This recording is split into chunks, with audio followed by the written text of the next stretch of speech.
Chairman Hall, we're ready to begin when you are. Thank you, Ashley. Good morning, everyone. This meeting of the board is a hybrid physical virtual meeting. I'd like to welcome all of those in the boardroom with me today and those joining virtually. While keeping your microphone muted, please join me in the Pledge of Allegiance. Pledge allegiance to the flag of the United States of America and to the republic for which it stands, one nation, under God, indivisible, with liberty and justice.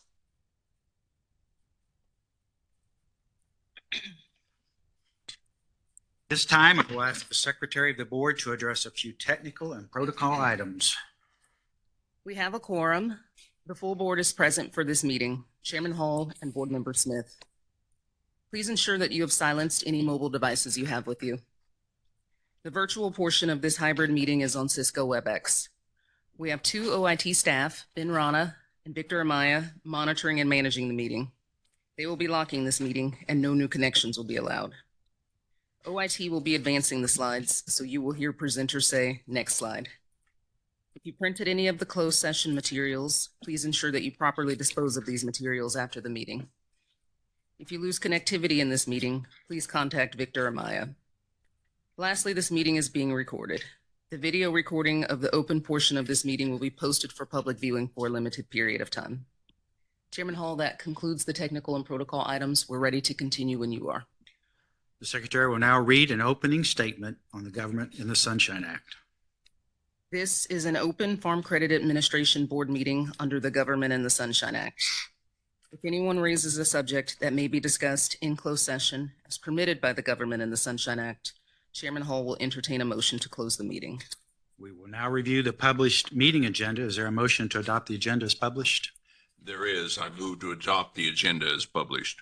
Second the motion. The motion has been made and seconded. Is there any further discussion? If not, the Secretary will record the vote on the motion. Mr. Smith? Aye. Chairman Hall? Aye. Motion carries. Next, we will consider whether any portions of the meeting should be closed to the public.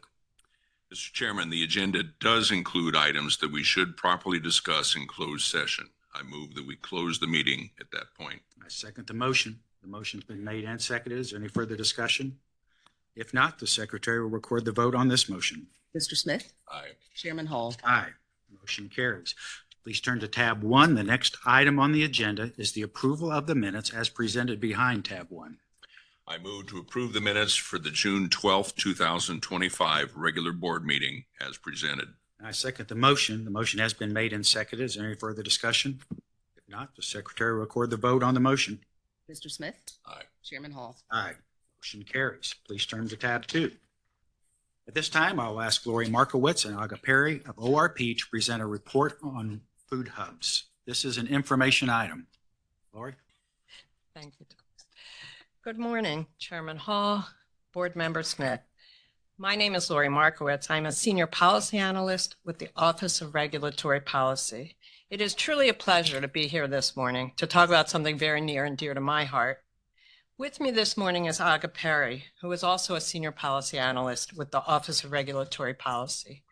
Together, we are here to give a presentation on food hubs and their impact on local and regional foods and producers. Next slide, please. In today's presentation, Aga and I will discuss the functional definition of a food hub, the characteristics of food hubs, the challenges and opportunities both for producers and the aggregators themselves, and under what circumstances institutions can currently lend to food hubs, as well as options for further financing under current regulations. Next slide.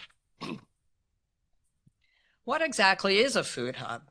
Well, a food hub is a business or organization that fosters and manages connections between local farms and buyers to create a healthy, sustainable, local, and regional food system. While each food hub operates in a unique way, many share very common services, including coordinating aggregation, distribution, processing, storage, and marketing of primarily locally, regionally source-identified produced foods from multiple producers to multiple markets. And those markets can be wholesale, they can be retail, direct to consumer, or they can be to institutions such as schools and hospitals. But food hubs take on many different activities that go far beyond product aggregation and distribution. And they are deeply engaged in supporting the local food supply chain in myriad ways, including meat processing and branding.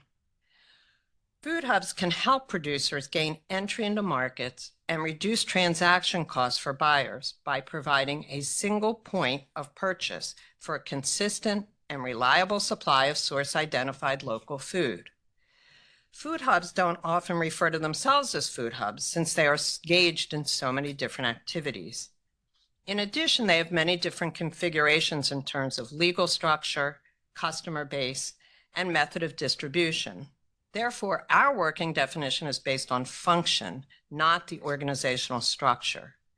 In this presentation, we refer to them as food hubs, although many prefer to be called aggregators. Next slide, please. Every 2 years, from 2013 through 2021, the Center for Regional Food Systems at Michigan State University and the Wallace Center at Winrock International conducted a national food hub survey to identify economic growth trends for food hubs across the nation and monitor changes in services offered and the variety of customers served. The survey seeks data on the economic growth, activities, opportunities, and challenges of food hubs and similar businesses across the United States.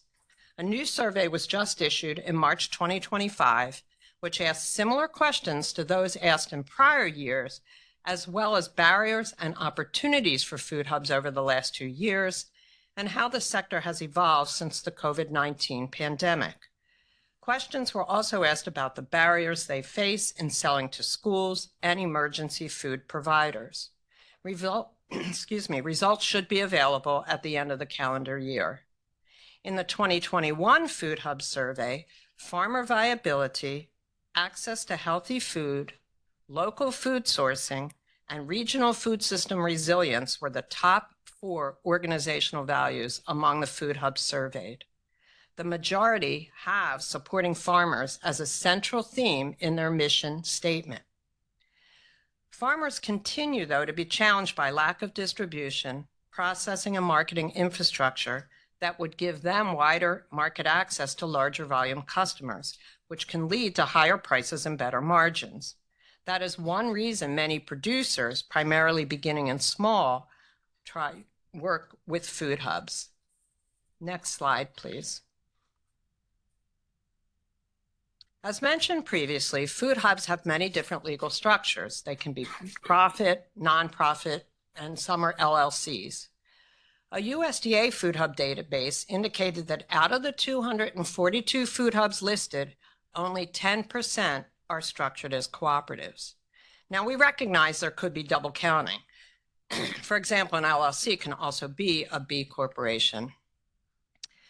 But these results are similar to those of the 2021 Food Hub Survey, which indicated that 13% of respondents were organized as cooperatives, a decrease from 17% in 2019. Next slide. Lack of distribution systems for moving local foods into mainstream markets has increased the need for collaborative supply chains to market local food. Small local producers sometimes overcome scale limitations by pooling resources and diversifying tasks within the supply chain to expand local food sales. Producers can move higher volumes of local food along the supply chain by using an intermediary to pack, distribute, or ship local products to consumers through traditional supermarket channels, restaurants, or institutions. Such intermediaries allow the farmer operators to spend more time managing the farm and scaling up. However, lack of investment capital for supply chain infrastructure, such as vehicle, temperature-controlled storage facilities, and processing plants, can be a significant barrier to starting a local aggregation and distribution business. Next slide.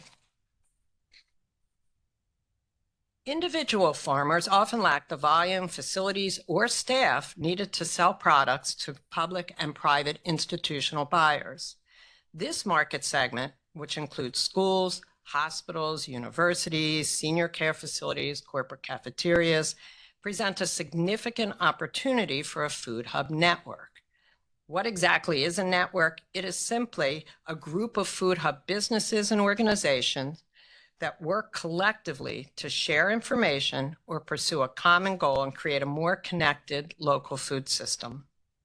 Most large-scale buyers have very stringent requirements or require certifications that small producers find challenging to meet. Even individual food hubs sometimes lack the resources to fulfill large-scale orders. In a food hub network, food hubs collaborate to expand opportunities for local foods. The function and processes of these networks can vary based on available resources and specific needs, often evolving as the hubs within the network grow. These networks can be formal or informal. They can span multiple counties, a state, or a whole region. By making the regional supply of multiple hubs visible, buyers have access to a greater supply, which enables food hubs to serve larger customers and then, in turn, expand sales opportunity for their producers. A food hub network can negotiate sales with large volume buyers that single product producers or individual hubs would be unlikely to access alone. These recurring sales reduce risk for local food producers. By securing consistent orders for the season, farmers can spend less time chasing sales opportunities and more time growing. Everything is transparent, so even large institutional customers know the source of their product and the farm details. It's not known how many food hub networks there are, but in the 2021 Food Hub Survey, food hubs from 26 different states, 1 Canadian province, and Washington, D.C. reported participating in a network. Of those food hubs that indicated they participate in a network, 75% replied that it was to collaborate to apply for grant funding or capital. The organizations who reported collaborating to apply for funding with other food hubs were also more likely to have applied for 5 of the 8 listed sources of capital in the last 2 years. That can include grants, private investments, traditional bank funding, and or a community development financial institution. These same organizations also reported a greater reliance on grant funding overall.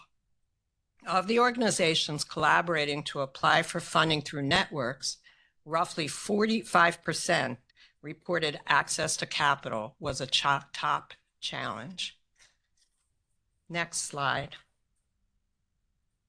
Northwest Food Hub Network is an example of a network. It's comprised of 3 cooperative food hubs in the state of Washington and Montana, representing over 200 local food producers. The Northwest Food Hub Network was awarded a 3-year Regional Food Systems Partnership grant by the USDA in 2021. In their second year of operation, from fall 2022 to fall 2023, they were able to increase sales of local food to community institutions by $2 million, and they returned 80 cents of every sales dollar to the farms, with the rest reinvested in the food hubs. In addition to increasing sales, they also offer free or low-cost assistance with product safety certifications. In the spring of 2023, the network won a major bid from the Washington Office of Superintendent of Public Schools for over $600,000, which was structured as a bulk upfront purchase from the 3 participating food hubs. They were able to win this contract because of the larger variety of products from the member food hubs. They have since established a regular delivery route to transfer and trade inventory. These trades extended the seasonality of product offerings and expanded sustainably sourced offerings. With the grant funding ending in 2024, the hubs have all expressed interest in investing in services and infrastructure collectively that might not be financially feasible to purchase individually. Now, Aga will talk about some of the changes food hubs made during the COVID-19 pandemic, as well as challenges that they currently face.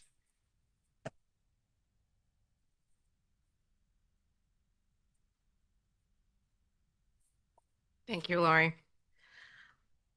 As mentioned before, Food Hub survey has been one of the best sources of information on the state of food hubs and aggregators and similar businesses fulfilling the market niche in the US.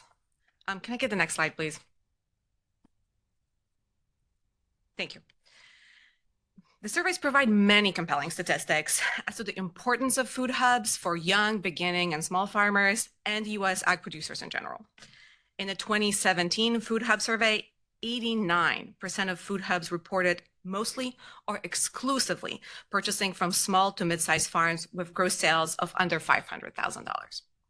While 46% of all suppliers of surveyed food hubs were considered beginning producers, meaning they were in business for less than 10 years.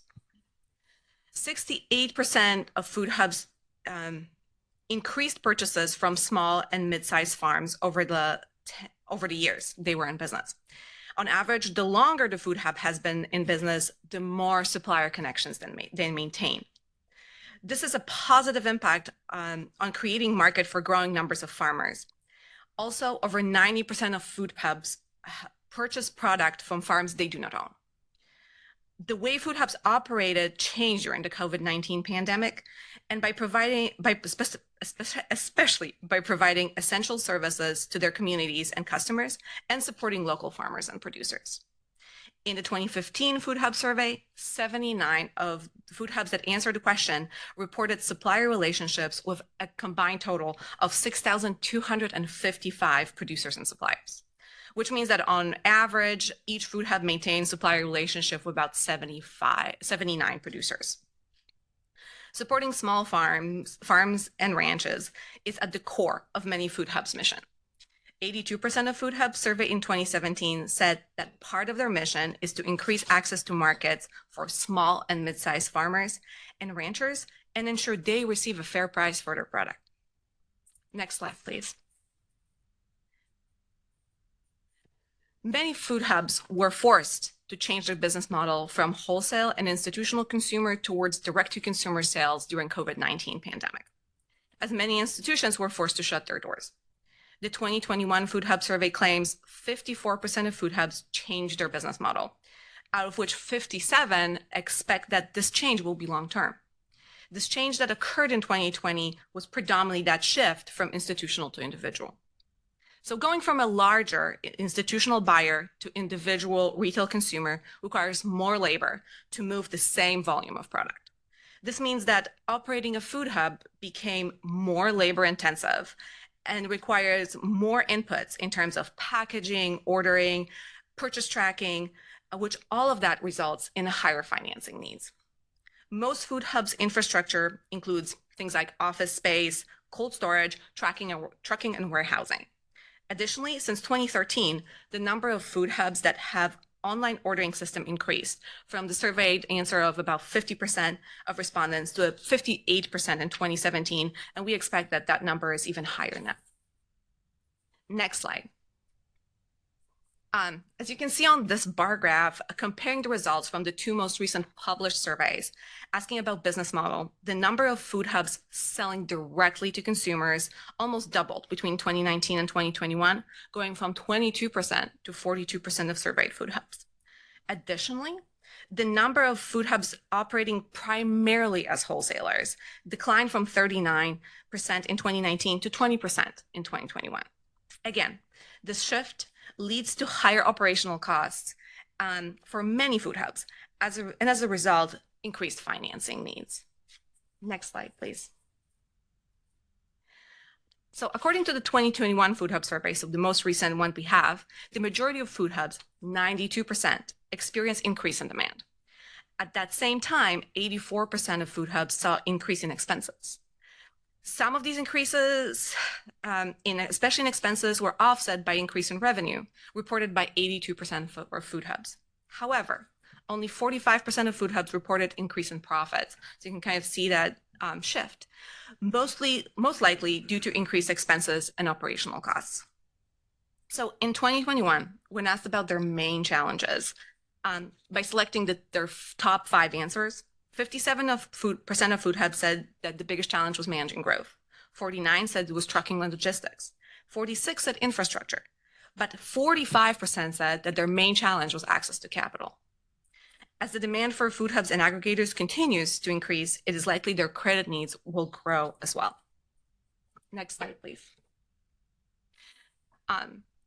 So one of the questions asked in the Food Hub survey was, which sources of capital have you accessed within the last 2 years? And the Food Hubs were asked to check all of that applied.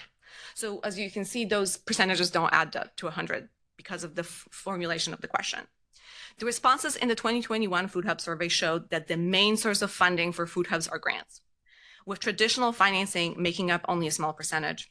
So 84% of food hubs use grants as a source of capital, with only 26 claiming they accessed financing from traditional banks. Additionally, in 2021, 46% said they were highly dependent on grants, which is significantly higher than the 34% that said that same thing in 2019. Another 25 answered they were somewhat dependent.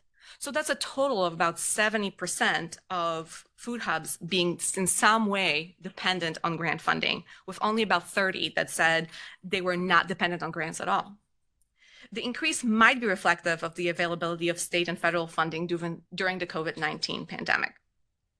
The author of the 2021 survey report attributed the low percentage of food hubs using traditional funding to the fact that food hubs have been historically rejected from obtaining loans from commercial banks. And even if that necessarily wasn't the case for all of them, many had a perception that they would be turned down and did not bother applying. As food hubs' needs for financing are increasing with changes in demand and organizational structure, it would be beneficial for all food hubs, or for many food hubs, to be at least able to have access to other forms of ag-dedicated financing, that including provided by Farm Credit System. Next slide, please. It is also important to note how functionally food hubs handle products that they sell to consumers.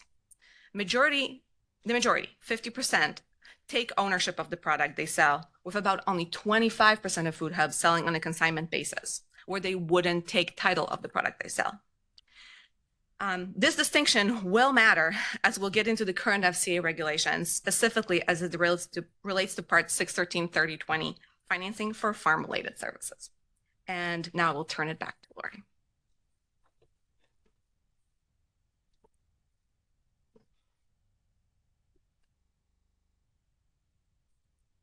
Thank you, Aga. Aggregators are eligible for system financing under our current regulations in only a few very specific circumstances.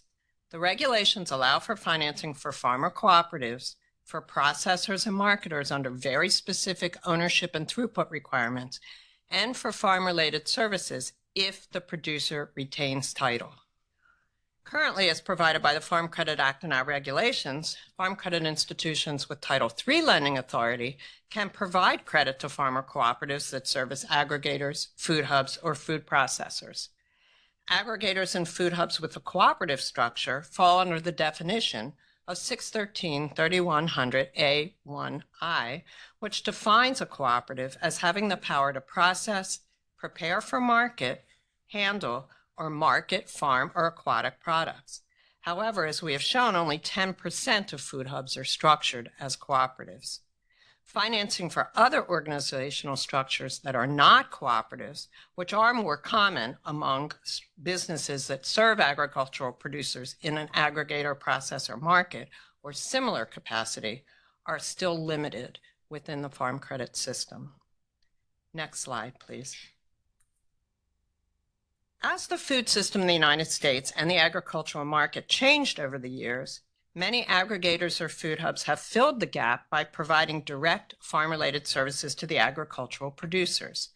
Many changed their business model, as we have shown in 2020, and most expect that change to be long-term. They are creating that market for the farmers' products. They often manage contracts between the producers and the buyers. They offer transportation of products. They wash, they package the product, they aggregate it, and they sell it to the end consumer. Next slide, please. FCA's historical interpretation of 613-3020 on farm-related services, as stated in FCA Book Letter 66, which is based on a 1979 correspondence from the governor of the FCA, is that an eligible farm-related business may provide a service to a bona fide farmer if the farmer retains ownership of the agricultural product during the time the service is being provided. A food hub or aggregator that sells on a consignment basis, where title remains with the producer, would currently be eligible for financing under this regulation. There are businesses that fall within this model that also connect producers and consumers on an online platform. But as we have shown on slide 14, where we showed the number of food hubs that sell on a consignment basis, this represents a limited subpopulation of food hubs. The Food Hub survey stated that over 50% of food hubs surveyed take title over those products. We understand that our current interpretation limits the type of eligible businesses to those when title over the product stays with the producer and is transferred and is not transferred to the service provider. Next slide. Excuse me. Under Regulation 613-3010 on financing for marketing or processing operations, processors or marketers that were created for the purpose of processing or marketing a single eligible borrower's agricultural product and meet certain throughput requirements are eligible for Farm Credit System financing. The function of an aggregator, though, is to process and market agricultural products on behalf of many ag producers. However, for the system to lend to aggregators under the authorities of 613-3010 and 613-3020, like every lending decision, the aggregators would need to meet all other eligibility criteria. Next slide, please. The restrictions in 613-3010A5 regarding purpose, level of integration, and throughput limit the financing opportunities to processors and marketers that are vertically integrated with the initial eligible borrower who grows the processed product, and significantly limits the number of aggregators or processors and marketers who would be eligible. To allow for aggregator food hub financing under 613-3010, which definitely has the potential to be the most forward-looking and resilient way to ensure financing for aggregators and food hubs in the future, would require an amendment to the current regulation that must include appropriate limits and safeguards, but would allow financing to one entity for marketing and processing multiple borrowers' agricultural products. Next slide. In summary, food hubs provide a service for agricultural producers. They market what they produce to both consumers and institutions. They process it by washing, sorting, aggregating. They can also provide forward contracts, transportation. Through these activities, food hubs support local producers and increase their viability, particularly for small to mid-sized farms. However, food hubs have relied primarily on grants for funding, which limits their growth and ability to expand. Next slide. As we have discussed, there are currently two regulations under which food hubs could potentially receive financing from the Farm Credit System: farm-related services and marketing or processing. As stated previously, the current requirement, though, is for the producer to maintain title, which would curtail any financing to those food hubs which are not organized as cooperatives and do not consign the farmer's products.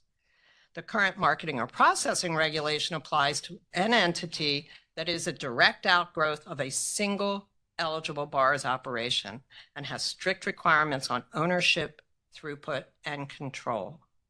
We recognize that there are some specific aggregator scenarios consistent with the current regulations, but a potential amendment to the marketing and processing regulation could build additional capabilities in this space.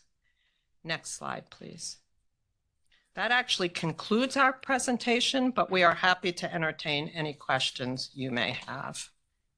We have all good information and really timely information given the emphasis on the American diet and health today. What's next? I'm actually kind of shocked that we are been judged to be ineligible on this up to this point. 1979, I was a senior in college and applying for my first postgraduate. I mean, again, what's your plan? There's a need. There's a huge need, and I know there's a lot of capital requirements. I've got a very close friend that was CEO of a state food bank for the last decade, and she had like a 400% increase, and a lot of it was by marketing to schools and hospitals in addition to traditional food bank sources. But she spends 90% of her time writing grants and raising money privately. So I'm well aware of the trucks, the warehousing, the refrigeration. There can be some huge capital requirements, and that's where we would come in. And I'm just disappointed that we haven't participated. So I'd like to know what your action plan would be. Wow. You want to answer, Kevin, or should I? Certainly, no. Great. We knew this to be an interest of the board. We thought we would present historic information and analysis of the current regulatory environment. What I think we're looking for is some indication from the board to move forward with a possible review of our current regulation requirements and maybe some short-term interest that would allow for immediate impact in this space, especially if the forecasts are correct and the grant universe shrinks. So if we were to get that indication from the board, we would move forward with opportunities to present to the board amendment to regulation and other opportunities to increase funding in the space from the Farm Credit System. Okay, it's back on us. Huh? Okay, no, that was my main question. Let's